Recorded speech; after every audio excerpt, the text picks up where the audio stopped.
Assalamualaikum warahmatullahi wabarakatuh. Salam sejahtera untuk kita semua. Baik, para pemirsa, berikut ini akan dilanjutkan bahasan tentang struktur atom bagian yang ketiga. Pada bagian yang pertama telah dibahas tentang teori atom dan notasi atom. Kemudian bagian yang kedua adalah bahasan tentang atom hidrogen berdasarkan teori atom Bohr, kemudian tingkat tenaga atom hidrogen serta kelompok deret pada atom hidrogen. Berikut ini akan dilanjutkan dengan contoh soal dan penyelesaian. Kita akan lihat soal nomor 1, para pemirsa. Hitunglah panjang gelombang spektrum H beta dan H gamma pada atom hidrogen dengan menggunakan rumus Rydberg dan menggunakan rumus tingkat tenaga atom. Kita ingat dalam bahasan teori yang kedua, para pemirsa, yaitu bahwa kalau untuk kelompok deret Balmer, maka masing-masing garis itu punya namanya. Kita lihat pada skema bagian kanan, para pemirsa, kelompok deret Balmer adalah kalau NF-nya sama dengan 2, sedangkan NI-nya dari 3, 4, 5, dan seterusnya. Kalau NI-nya dari 3, berarti deretnya H alfa. Kalau dari NI 4, berarti H beta. Kalau dari NI 5, namanya H gamma. Jadi kalau ditanyakan H beta, itu artinya NF-nya 2, NI-nya sama dengan 4. Sedangkan H gamma itu kalau NF-nya sama dengan 2 dan NI-nya sama dengan 5, para pemirsa. Nah, kemudian masing-masing spektrum garis ini bisa kita hitung dengan rumus Rydberg dan tingkat tenaga. Ini kalau menggunakan rumus Rydberg, 1 lambda sama dengan R kali 1 NF kuadrat min 1 NI kuadrat. Nah, kalau NI dan NF-nya sudah tahu, maka untuk spektrum garis H beta kita bisa hitung dengan rumus Rydberg 1 lambda sama dengan R konstanta Rydberg kali 1 NF kuadrat min 1 NI kuadrat. 1,097 kali 10 min 3 per angstrom adalah R konstanta Rydberg, kemudian NF-nya 2, NI-nya sama dengan 4. Kalau ini kita hitung, maka diperoleh panjang gelombang 4862 angstrom. Nah, sedangkan kalau kita menggunakan rumus tingkat tenaga, kita hitung dulu EI-nya, yaitu min 13,6 per NI kuadrat, NI-nya sama dengan 4, diperoleh min 0,85 EV. Kemudian kalau kita masukkan EF, NF-nya sama dengan 2, akan diperoleh min 3,40 EV. Nah, sehingga delta E-nya adalah EI min EF. Kalau kita kurangkan hasilnya 2,55 EV, maka dengan rumus tingkat tenaga, delta E sama dengan HC per lambda, maka lambdanya sama dengan HC per delta E.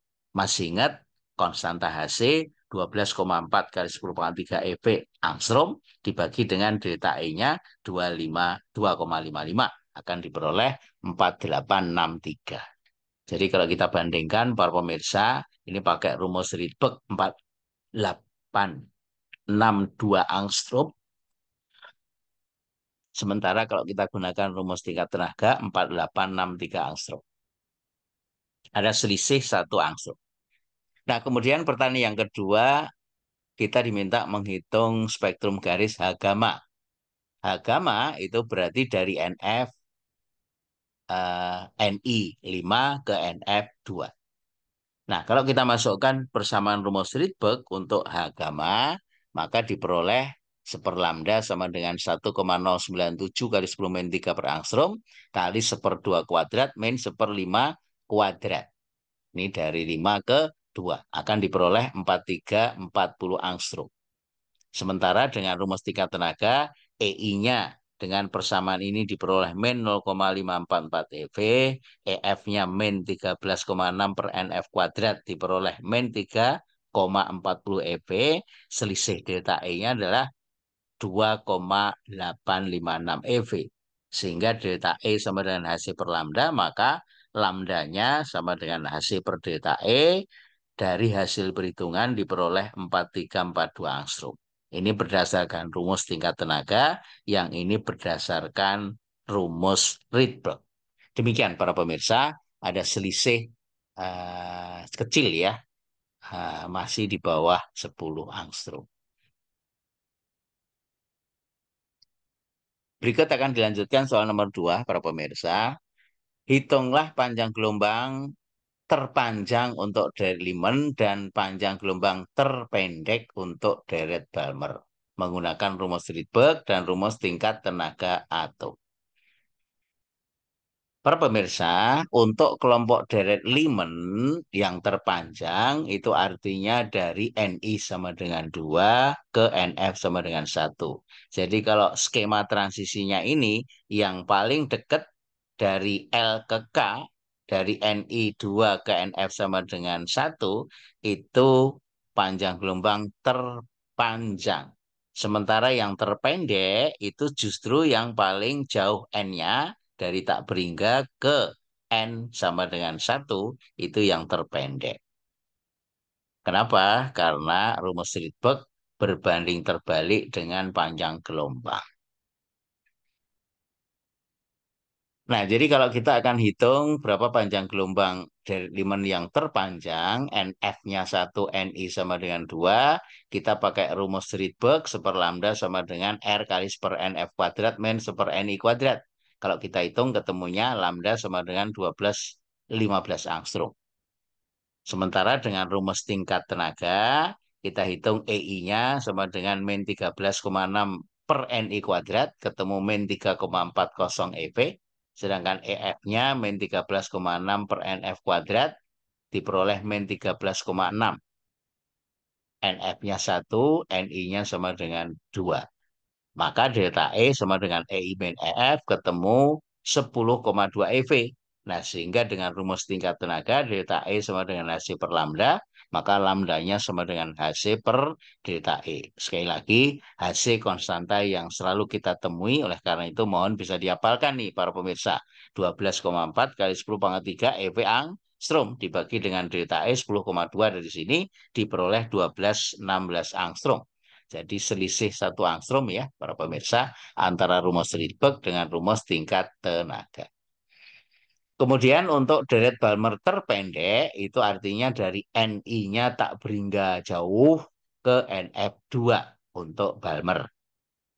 Nah, kalau kita hitung dengan rumus tingkat tenaga akan diperoleh 1 lambda sama dengan R kali 1 Nf kuadrat min 1 Ni kuadrat, akan diperoleh lambda 3646 angstrom. Sementara pakai rumus tingkat tenaga, masing-masing dihitung EI-nya ketemu 0 karena dari tak berhingga Ni-nya, sedangkan EF-nya min 13,6 per Nf kuadrat. Nf-nya sama dengan 2 untuk deret Balmer. Nah, sehingga diperoleh 3,4 eV minus. Nah, sementara delta E-nya selisihnya ketemunya 3,4 eV positif para pemirsa. Delta E sama dengan Hc per lambda, maka lambda Hc per delta E. Ketemu hasil lagi ya, para pemirsa. 12,4 kali 10 pangkat 3 eV angstrom per delta E-nya 3,4, ketemu 3647 angstrom. Jadi 3646 angstrom berdasarkan rumus Rydberg, 3647 angstrom berdasarkan rumus tingkat tenaga.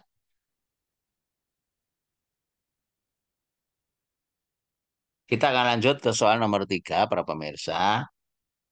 Atom hidrogen dari keadaan dasar dapat menyerap energi dari luar sebesar 12,75 eV. Gambarkan transisi yang mungkin terjadi saat terjadi deeksitasi.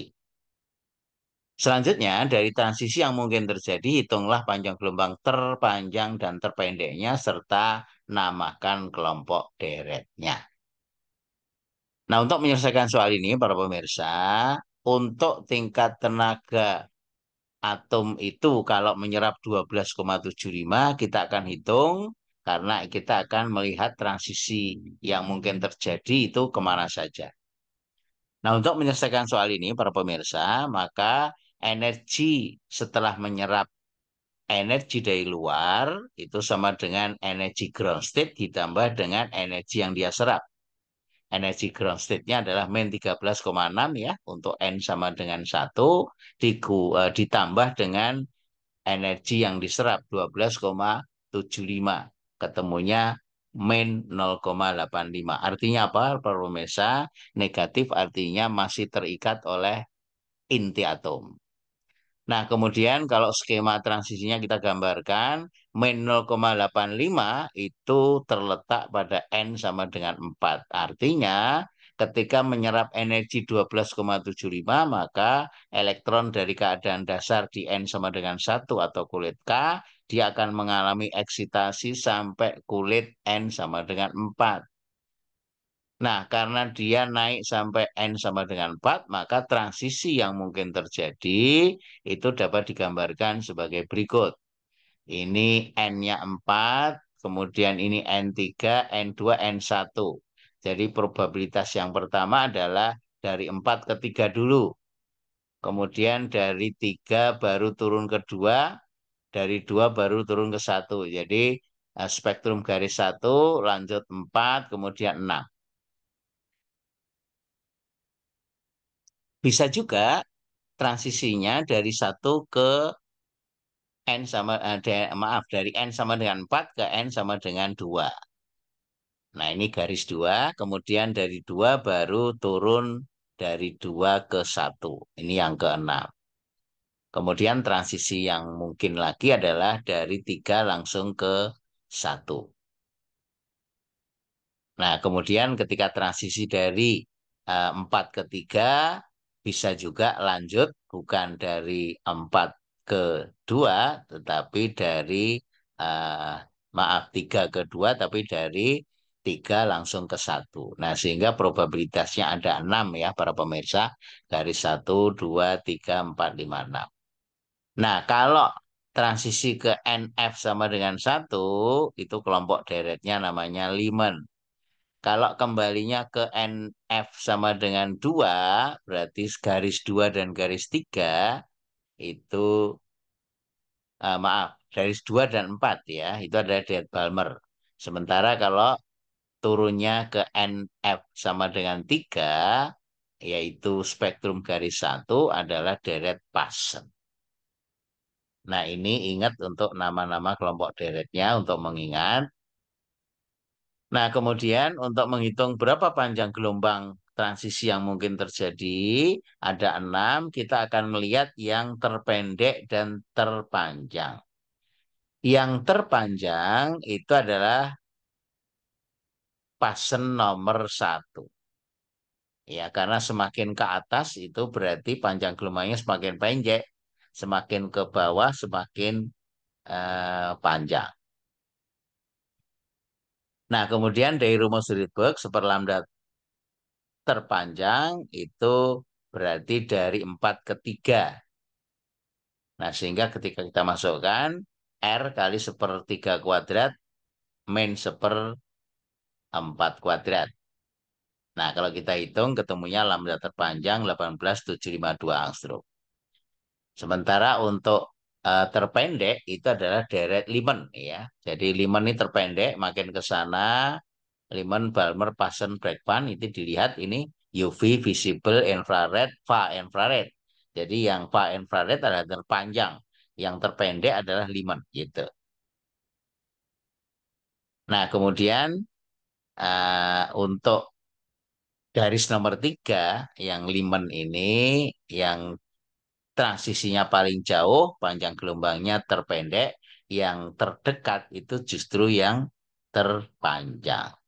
Nah, sehingga untuk terpendek, seperlambda terpendek sama dengan R kali 1/NF kuadrat min 1/NI kuadrat. Itu dari 4 ke 1. Nah, sehingga diperoleh lambda terpendek 972 angstrom. Demikian para pemirsa bahasan dari transisi atom atau spektrum atom kalau dia menyerap energi dari luar sehingga dia mengalami dieksitasi, kemudian probabilitas dia turun adalah kemungkinan spektrum garis yang mungkin terjadi. Demikian, mudah-mudahan bisa pahami. Terima kasih atas perhatiannya. Sampai ketemu dalam video yang lain. Assalamualaikum warahmatullahi wabarakatuh.